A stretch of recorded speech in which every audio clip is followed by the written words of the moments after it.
Narayanam namaskrityam naram chaiva narottamam devim saraswatim vyasam tato jayam mudirayet nashtaprayeshu abhadreshu nityam bhagavata sevaya bhagavati uttama shloke bhaktir bhavati naishtiki durlabho manusho deho dehinam shanabhangurai tatrapi durlabam manye vaikuntha priyadarshina Krishnaya Vasudevaya Devaki Nandanaya Cha Nanda Gopa Kumaraya Govindaya Namo Namaha Namo Kinchana Vittaya Nivritta Guna Vrittaye Atmaramaya Shantaya Kevalye Pataye Namaha Gurave Gaurachandraya Radhikaya Tadalaye Krishnaya Krishna Bhaktaya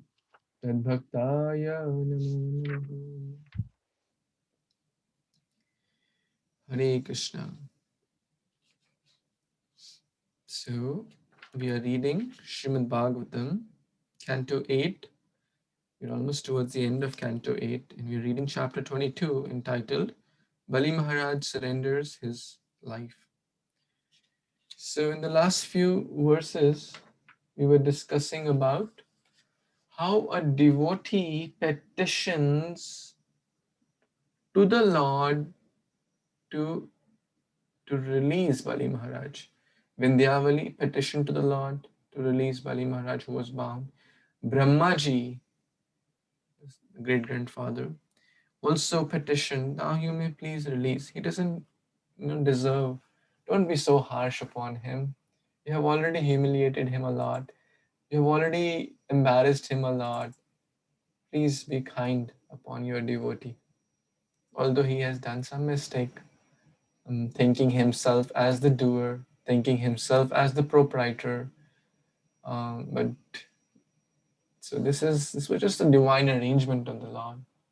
So very, very beautiful scene is going on. Let's see further what Brahmaji speaks. Yada kadache jivatma samsaran nija karma bhi nana yonishva anu anishoyam paurushim gatim avrajet.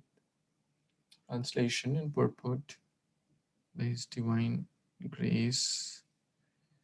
Which verse is that? Oh, I'm sorry. Actually, we missed a few. We have to read from 22. Sorry about that.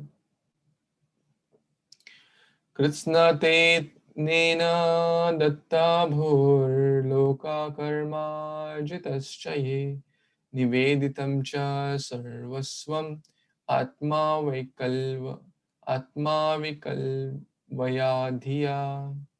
Translation by His Divine Grace, A.C. Bhaktivedanta Swami Prabhupada, Srila Prabhupada Ki Jai.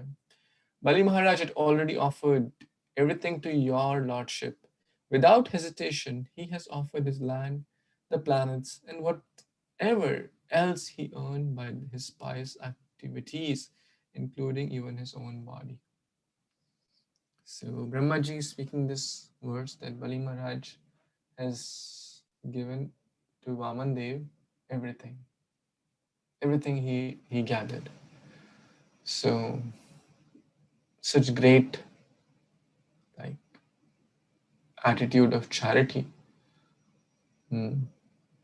giving, what to speak of everything, giving even a tiny fraction of one's hard-earned income.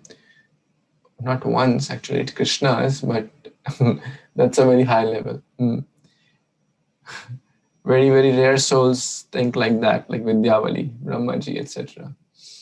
But even one thinks, okay, it's mine. But even, parting a tiny fraction of that is very difficult. What to speak of giving everything? He had given whatever else he had. That means Krishna does not see what we give. Krishna sees what we keep behind. So, offering everything. Sarvasva tomar charane padiya.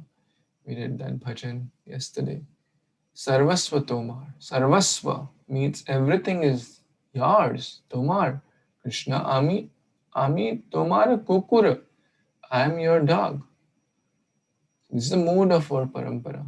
And one who follows that mood will get the highest prema, which we're talking about, Rajabhav, Rajabhakti. Okay, let's see the next verse. Anyone who hasn't read today wants to read. Ram Mohan Prabhu, you want to read this one? Yes, Prabhuji. Hare Krishna, Dandavat Pranam, dear devotees. Yat Padyor Asatade Salilam Pradaya Duravan Kurarir Api Vidhaya Satim Saparyam Api Uttamam Gatim So Bhajate Tri Lokim Dasvan Aviklava Mana Katham Artim Riche. Translation by the Divine Grace Srila Prabhupada. By offering even water, newly grown grass, or flower buds at your lotus feet, those who maintain no mental duplicity can achieve the most exalted position within the spiritual world. This Bali Maharaj, without duplicity, has now offered everything in the three worlds. How then can he deserve to suffer from arrest? Hare Krishna Prabhuji, back to you. You want to read the purport, Prabhuji? Yes. Patram pushpam phalam toyam yome bhaktaya prayachati tad aham bhakti upratam ashnami prayantat mana. The Supreme Personality of Godhead is so kind that if an unsophisticated person with devotion and without duplicity offers at the lotus feet of the Lord a little water, a flower, fruit, or a leaf, the Lord accepts it. Then the devotee is promoted to Vaikuntha, the spiritual world. Brahma drew the Lord's attention to this subject and requested that he release Bali Maharaj, who was suffering, being bounded by the ropes of Varuna, and who had already given everything, including the three worlds and whatever he possessed. Hare Krishna Prabhuji, back to you.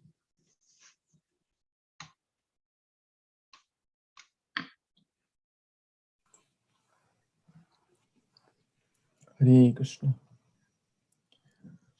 Thank you, Prabhuji. This is very, very deep here. Brahmaji is speaking this verse. Brahmaji is the great Mahajan. Swayambhu Narado Shambhu Kumara Kapilo Manu. Amongst the 12 Mahajans, Brahma is one of them. Not only that, he is the Acharya of our Parampara. Krishna gave the knowledge to Brahma, and therefore our Parampara is called Brahma Madhav Gaudi Sampradaya. So his body is completely made of intelligence. What is he telling here? That pretty much the same verse, this we have heard or know maybe multiple times. Patram pushpam phalam toyam. Patram, who offers a leaf or newly grown grass, kusha grass. Pushpam, some flowers. Phala, some fruits. Toyam, little water. How? With bhakti. That means with no duplicity. That's a nice adjective.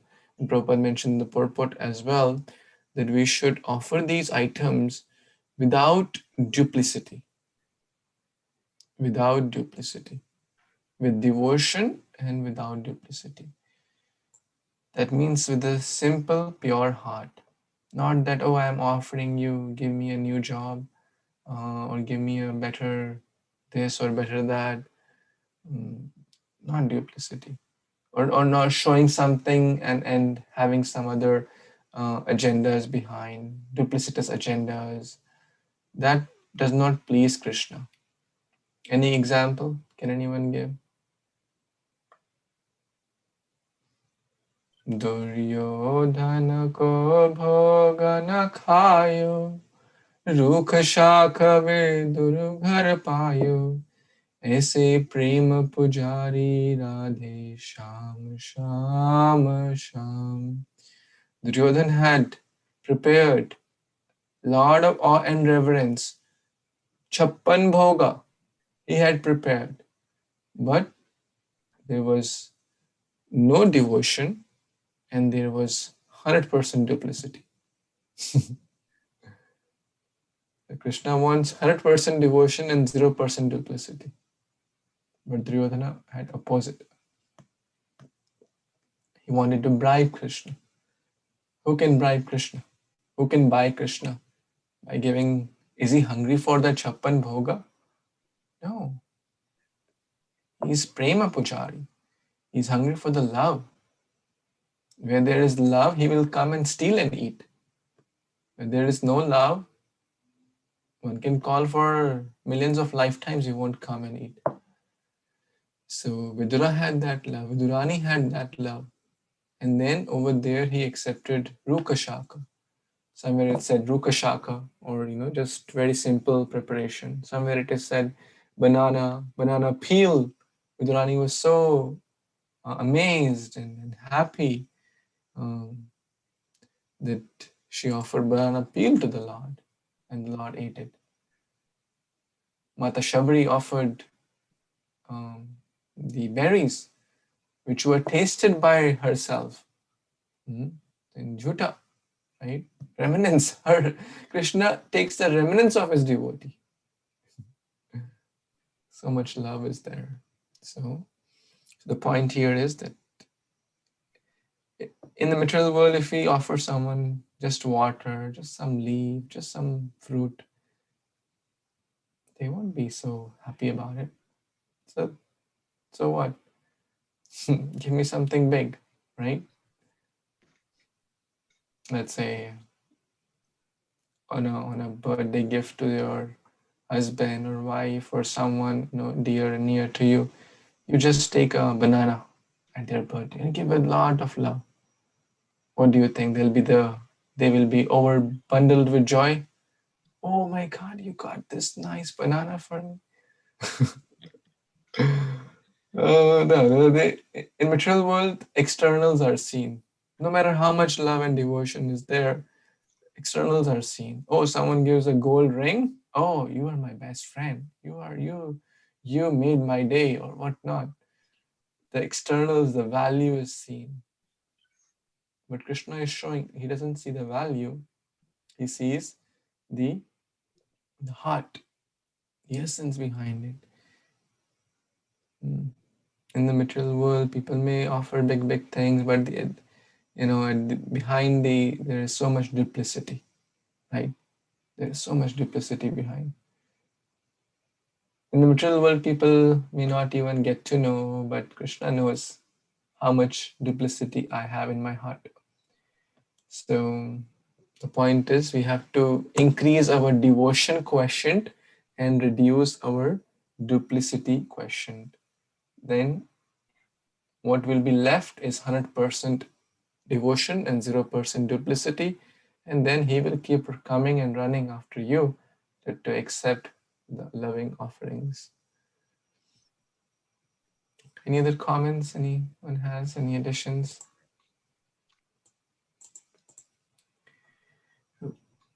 Okay. Ramon Prabhu, you were saying something? Yes, Prabhuji, Hare Krishna. I was wondering, if, and talking about duplicity, if when you're making offerings to the Lord and in your heart you're asking him for more devotion, is that considered duplicity? No, that is the best thing one can ask for. We were having today morning also, we discussed the meaning of Tulsi prayer. What is Tulsi Maharani's prayer? It is full of desires, spiritual desires. Morai Abhilash Vilas Kunje Diyoas. Abhilasha. What is my desire? Nivedana. Namo Namaha. Tulasi Krishna Priyasi Namo Namaha. Radha Krishna Seva Pavo E Abhilashi. Again Abhilasha there. So all the prayers of Vaishnava Acharyas, all the bhajans, what are they asking for? They're asking for service to Sri Sri Radha and Krishna, service to devotees, residence in Vrindavan Dham. So asking spiritual desires is a very nice thing. And there is no duplicity, because if that's what we are asking from the heart, that's good. Duplicity would be in the we're asking Krishna from the heart something, but not even trying to do something about it.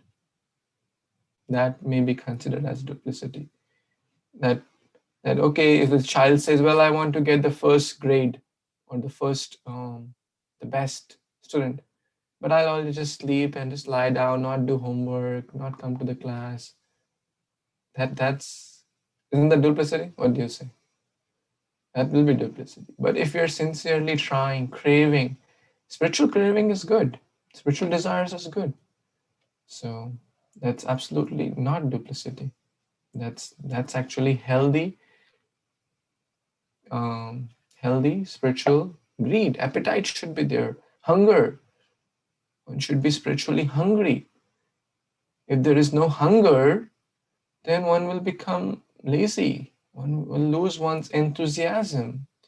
One will say, what's the need to get up early? Okay, what's the need to go for association? What's the need to read Bhagavatam? Take it easy, relax.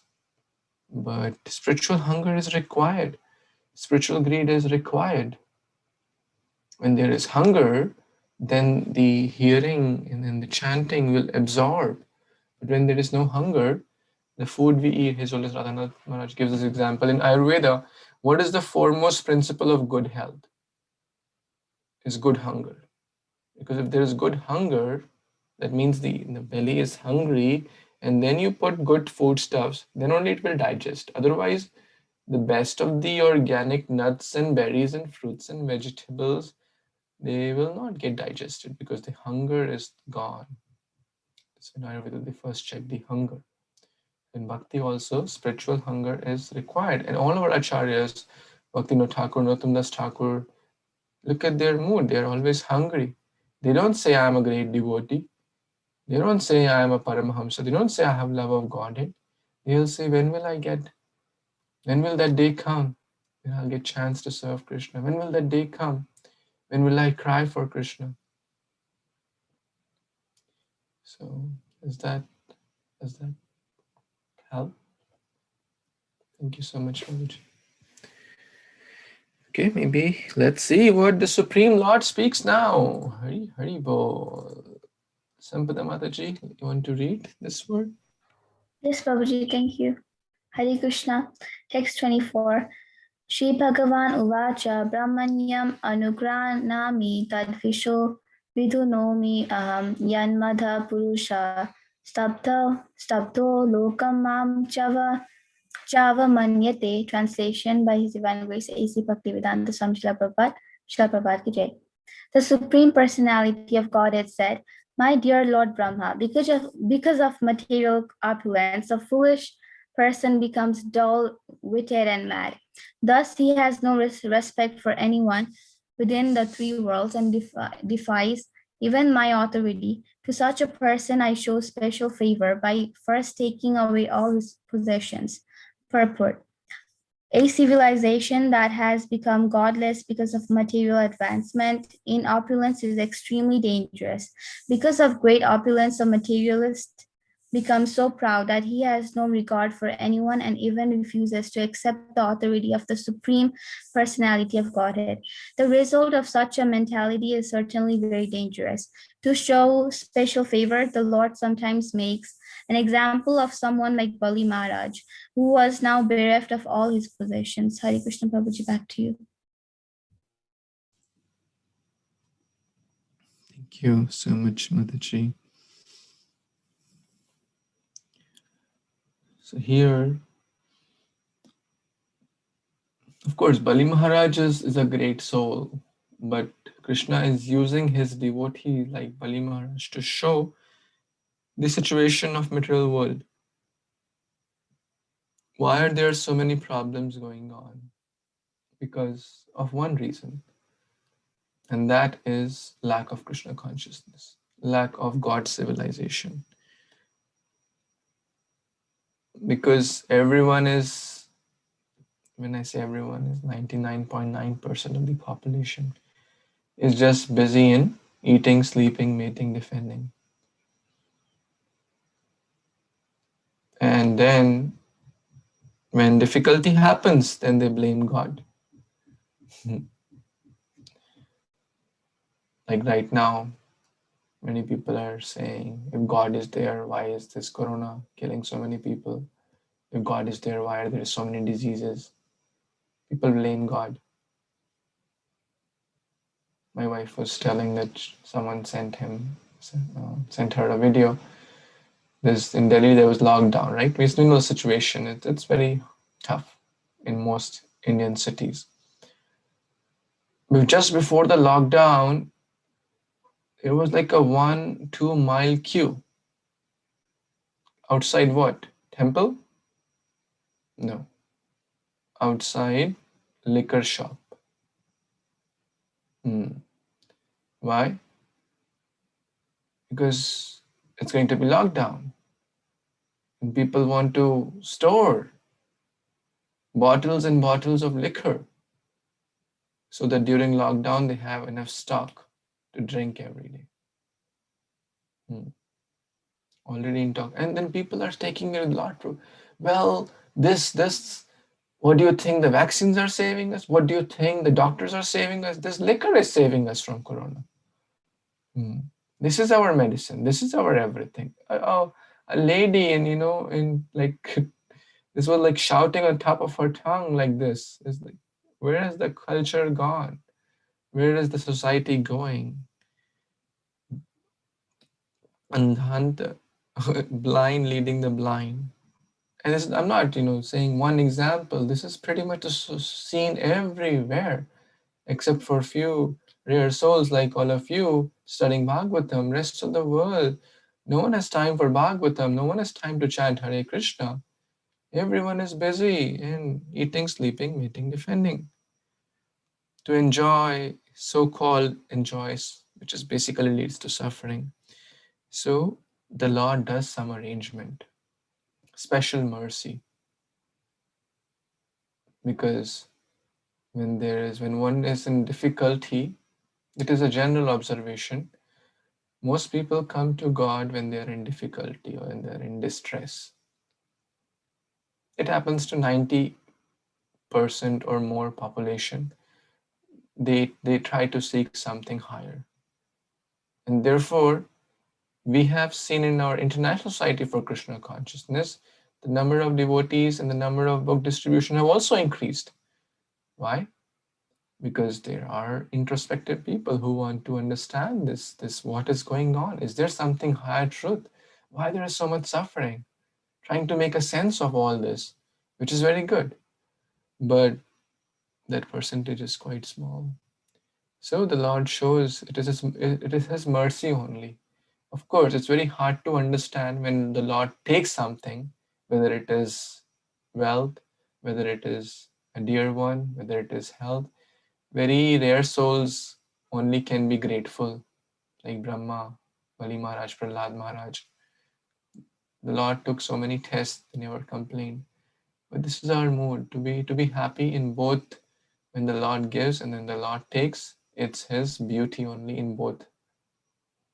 So this is the mood of our parampara. Anyone has any comments, additions? Vikrant Prabhu, you want to say something? Want to read, Prabhuji? Or you want to read? Okay, and let's read the next verse and then we'll pause. You want to start, Prabhu? Yes, Hare Krishna Prabhuji.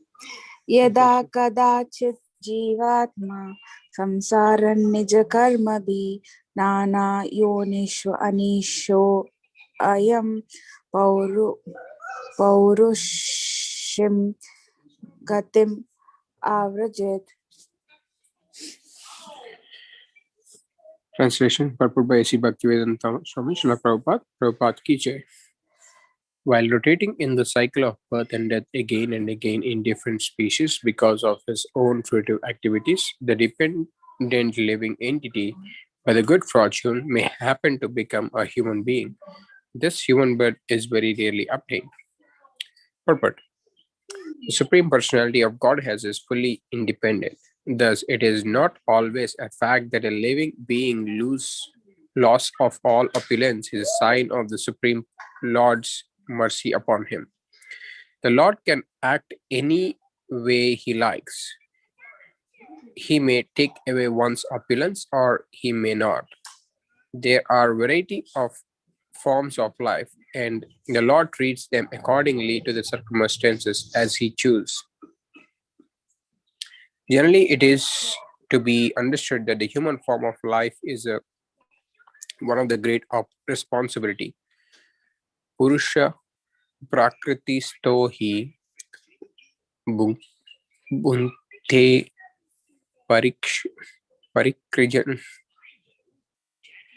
parikritajan gunam karmanam gunos karanam guna sangosya sad asyad yoni janmanushu. The living entity in material nature follows the way of life, enjoying the three modes of nature. This is due to his association with that material nature. Thus, he meets with good and evil amongst various species. Bhagavad-gītā 13.22. After thus rotating through many forms of life in the cycle of birth and death, the living beings gets a chance for a human form. Therefore, every human being, especially one belonging to the civilized nation or culture, must be extremely responsible in his activities. He should not risk degradation in the next life, because the body will change. Tata dehantara praptir. We should be extremely careful to see to the proper use of life is the purpose of Krishna consciousness. The foolish living entity declares freedom from all control, but factually he is not free. He is fully under the control of material nature. He must therefore be most careful and responsible in the activities of his life. Thank you, Prabhuji. Back to you. Any expert comments, Mataji? No, Prabhuji. I mean, I always keep thinking about one thing that you told me. The difference between animal and human being is intelligence, and other than that, we are pretty much same. So I always keep meditating upon that, because it keeps me grounded, and always I come back to know I have to use my intelligence. And a person who has intelligence or no, I mean muda, mudas only waste their time. The people who are not intelligent only waste their time. This life is so precious. God has given us this chance. So we have to show our utmost sincerity and try to please Krishna. Cycle of birth, death, as you have told me last week, that is just residual of what we are doing. So if we put Krishna in center of our life and we devote and show bhakti to him, the cycle of birth, death, coming back to life, going to higher planets, and then coming back down, it doesn't matter, because wherever we are, the utmost prayer I would like to offer to Krishna is I should be able to remember him wherever I am. So that's what is my understanding for us. Thank you, Mataji and Nikant Prabhu. To see the proper use of life is the purpose of Krishna consciousness. So one of the definitions of bhakti is to use things for the right purpose they are intended for. Bhakti Maharaj mentions this. To use things for the right purpose they are intended for. For example, this is a pencil, right?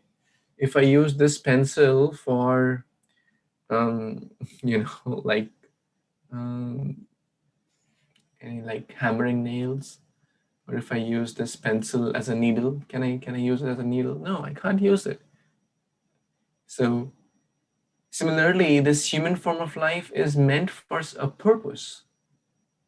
Is the purpose to drink liquor?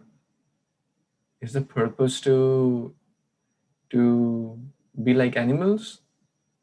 Or is the purpose, what is the purpose? And who will tell the purpose? Right? Not the purpose which my so-called Tom, Dick, Harry friend will tell me, but the purpose is told by the Shastras.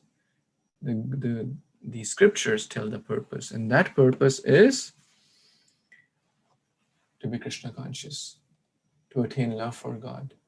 This is the purpose. There is no other purpose for human form. The purpose is not to get a big mansion. The purpose is not to get big degrees. The purpose is not to get big car. If Krishna wants to arrange that's kind of it will come, it will go. That doesn't mean we have to be kind of artificially imitate. The purpose is to purify our desires, which will happen as we have more and more spiritual desires. The material desires will naturally be purified. And that's the rarity of human species. Bahunam janmanam ante jnanamam prapadyate. Vasudeva sarvamiti samahatma sudurlabha.